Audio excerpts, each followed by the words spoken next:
What's up guys? Welcome back ulit dito sa ating channel Bristol EDX 160. Paano nga ba tanggalin ang mga flarings nito o itong mga kaha niya or housing? Okay, so bago ang lahat, kailangan natin ng mga tools na pangtanggal. Ito yung mga kailangan natin guys. Well, itong mga tools na ito ay nabibili naman po siya sa online.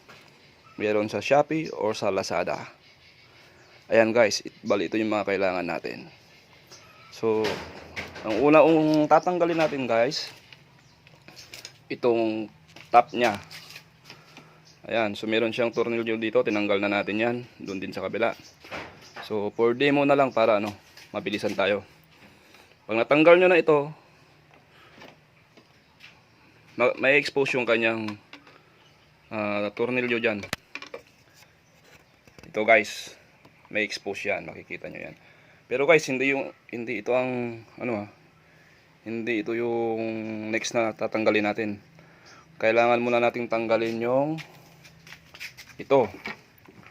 Bali dito, meron siyang isang tornilyo dito. Ito, tatanggalin natin. Mabilisan na lang guys ha. Ayan. So dahan-dahan tayo. Gagamitin natin yung mga tools natin, pero for demo na lang para mabilis, para masundan nyo kaagad. Ayan, pag natanggal natin to, doon natin siya pwedeng tanggalin. Itong kaha na to. So meron din siya dito sa bubuksan natin yung kanyang fuel tank para ma-expose ito. Tatanggalin natin tong tornilyo na to dito. And then meron din siyang tornilyo dito. Meron din sa taas ito. Meron din siya ditong tornilyo guys. Yan, tatanggalin natin yung dalawang yan.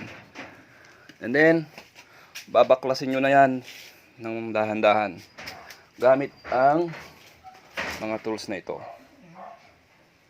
So ayun guys, I hope na may natutunan kayo guys. Ingat lang po tayo sa pagtatanggal dahil pwede tayong mabalian ng mga lock. Ayan. So kaya pala tayo nagtanggal guys ng flarings ay dahil pipinturahan natin siya.